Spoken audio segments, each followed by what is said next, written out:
capitalism is set up so that everyone feels lonely and not good enough, and people scrabble against them to like get ahead. Yeah. And so if we're all in that like kind of capitalist rat race mindset, like it will only breed loneliness. The purpose of capitalism, or one of the purposes, is to isolate you, to be a part of the rat race, to be better than other people, but also to like spend all your time working or at work instead of in community or like with other people, which inherently will make you lonely. And it'll just be like a self-fulfilling prophecy. For sure.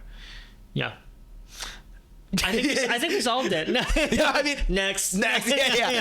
The reason why I think it all comes down to capitalism is because like capitalism says you all need a separate TV. You all need a separate car. You all need to make your own meals. You all need to DoorDash, you know, your food separately, even though like you're all going to get the same Pizza Hut pizza from the same place. You're all in your own 8 different houses, where it's just like if we lived more like a village, where if there was like a person that was like, oh, like, hey, we're all playing the same game, you know, like come and share a space together. Right. Hey, yeah. Or let's get a bigger pizza for a better deal and then split it. Yes, and then split it. You know, like I think third spaces, it's more than just a coffee shop or an arcade. Like it is the sense of communal sharing, because like Lucky Strike is the third space, but that's just like a capitalist honey trap, you know, like it's so expensive that they're just extracting all your money, and then you don't actually enjoy the space. Like I have not met anyone who like went to Lucky Strike or any of these like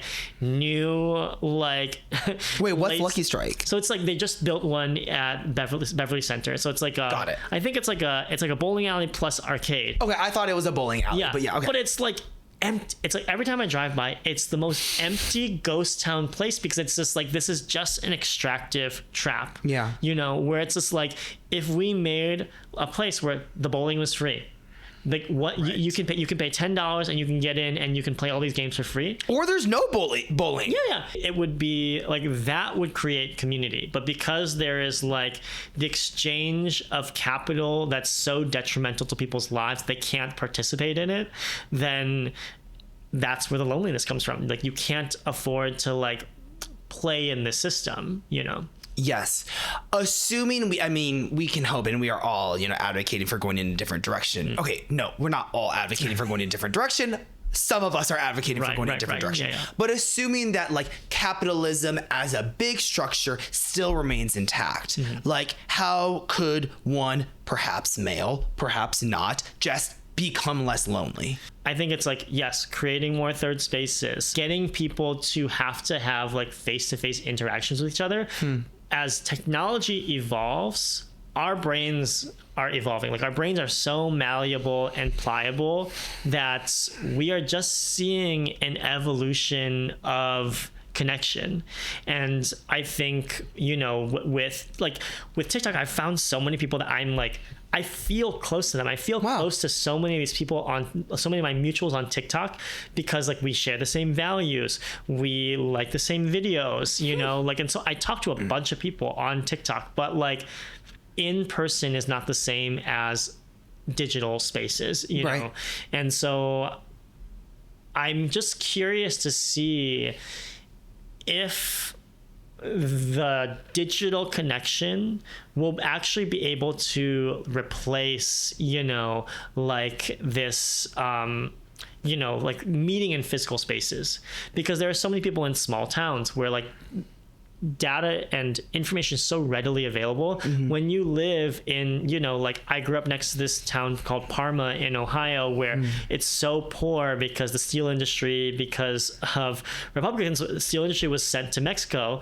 And so like the so many towns in Ohio collapsed. That's why Ohio is swinging so far right, because, you know, all these also Republican, you know, people in power, they also cut all funding to education. So in this small town called Parma, like they have no money. The levy is never, like hasn't passed forever. So they literally go to school. There's no buses, there's no lunch, there's no gym class or music. They go to class, they take English, social studies, science, math, and then they go home.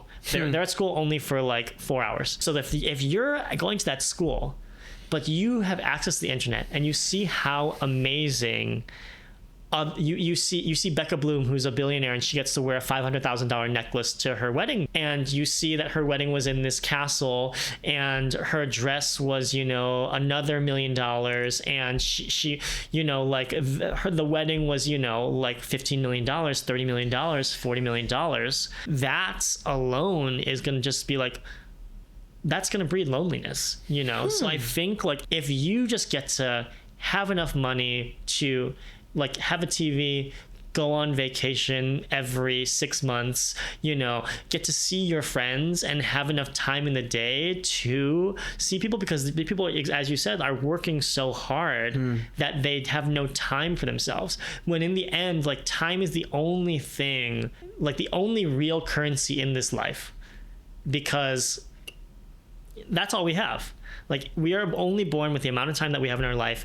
And if all that time is taken from us to create capital for other people, that is like the definition to me of unhappiness and loneliness. When your time is taken away from you, you're going to feel lonely because you're not free to spend your time how you want to spend it. You just connected a bunch of these, you know, yeah, you just sent us through the space-time continuum. Hey, it's Eric from Eric Say More. If you like what you saw, please subscribe to the channel for more videos like this, whether you're a Zeitgeisty Zillennial or not.